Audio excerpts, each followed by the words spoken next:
જય માતાજી। આપણે એક તપેલામાં પાણી ગરમ કરી લેશે, તેમાં મીઠું નાખશે અને હળદર નાખશે। હવે તેમાં આપણે જે ફુલાવર મોરીને રાખ્યું છે તે એને નાખવાનું છે અને તેને 5 મિનિટ માટે ઉકાળી લેશે અને પછી તેને કાઢી લેશે એક વાસણમાં। અને હવે આપણે તેમાં એ જ પાણીમાં આપણે વટાણાને પણ બાફવાના છે। હળદર મીઠાવાળા પાણીમાં વટાણાને પણ આપણે 5 મિનિટ બાફીને પછી તેને પણ કાઢી લેવાના છે। હવે આપણે તેને સાઈડમાં રાખી દઈશું અને એક લોયામાં આપણે વઘાર કરવાનો છે આ ગ્રેવી માટે। લસણ, આદું, મરચાં અને ડુંગળી ટમેટાં તેનો આપણે ગ્રેવી બનાવવાની છે। આપણે એક કઢાઈમાં તેલ લેવાનું છે અને તેમાં આપણે પાંદડા નાખશી, તજ નાખશી, લવિંગ નાખશી, બાદિયા નાખશી અને 2-3 એલચી નાખશી। આ બધું આપણે આખા મસાલાનો વઘાર કરશી।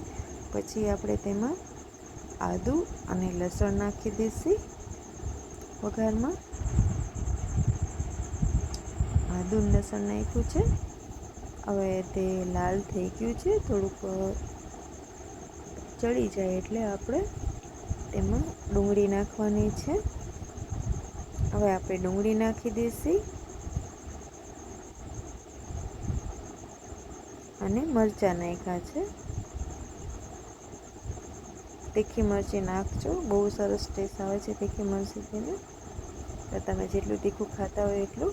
ડુંગળી આપણી થોડીક લાલ થઈ ગઈ છે એટલે થોડીક હવે હળદર નાખશી, ધાણા જીરું નાખશી અને થોડુંક મીઠું નાખશી।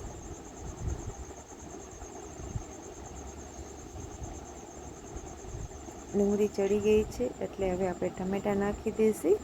ટમેટાને આપણે ચડવા દેવાના છે। થોડીક વાર આપણે તેને થાળીથી ઢાંકી દઈશું એટલે આપણા ટમેટાં ચડી જાય।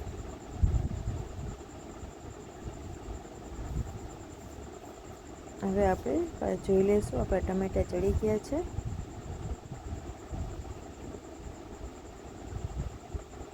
અને હવે આપણે તેને ઉતારીને રાખી દઈશું। ઠરી જાય પછી આપણે તેને મિક્સરમાં ગ્રેવી કરવાની છે તેની।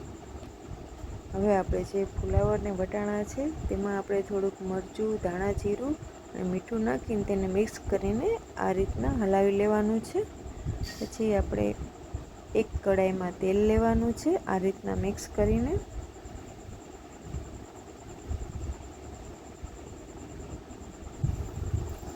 થઈ ગયો તેલ નાખશી અને પછી હવે આપણે તેને થોડીક વાર તેલમાં તેને ચડવા દઈશું।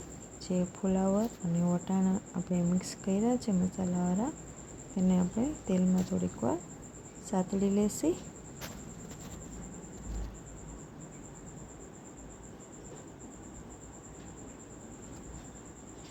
થોડીક વાર 5 મિનિટ જેટલું સાતળવાનું છે।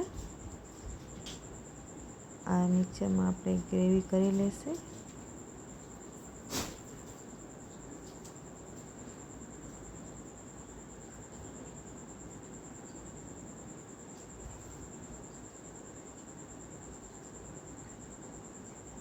થોડુંક મીઠું નાખ્યું છે ઉપરથી।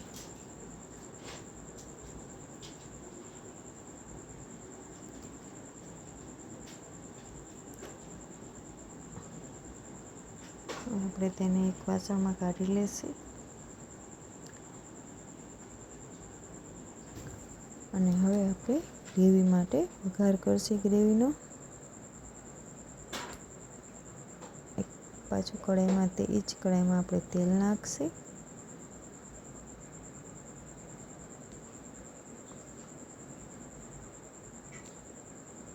તેલ ગરમ થઈ જાય, તેલને થોડું થોડું ગરમ કરવાનું છે, બહુ એકદમ ગરમ ના કરતા, નહીંતર આપણા મસાલા દાજી જશે।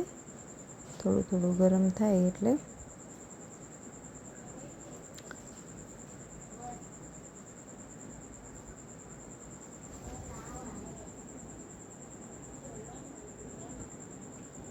તેલ ગરમ થઈ ગયું છે થોડું થોડું। હવે આપણે એમાં લાલ મરચાં પાવડર નાખશું, થોડીક હળદર નાખશું પછી એમાં ધાણા જીરું નાખશી. બહુ ગરમ તેલમાં નથી નાખવાનું, નહીં તો મસાલા બળી જશે. આ એકદમ પહેલાં નાખશી તો શાકનો કલર બહુ સરસ આવશે, લાલ શાકનો કલર આવશે. પહેલાં તેલમાં મસાલા નાખવાથી ને હવે આપણે ગ્રેવી નાખી દઈશી, જે આપણે પહેલાં બનાવી હતી તે. આ રીતના હલાવી નાખશી અને જે મિક્સરમાં રહી ગયો છે જે, એમાં આપણે થોડુંક પાણી નાખી અને પછી તેને પણ આમાં નાખી દઈશી. પાછું મિક્સરમાં જે કાંઈ મસાલા રહી ગયા છે તે રહેવાનો છે. હવે ગ્રેવી તેનાથી બહુ સારી બનશે. આ રીતના હલાવતું જવાનું છે અને એક રસ કરતું જવાનું છે.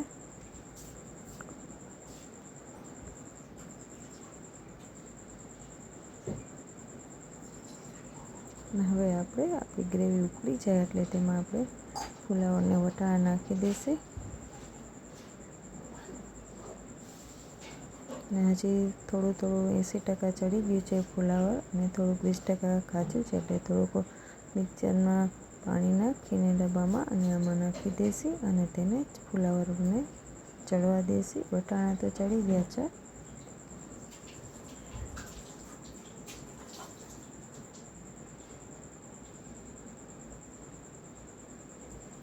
થાળી ઢાંકી દઈશું અને તેને ચડવા દઈશું.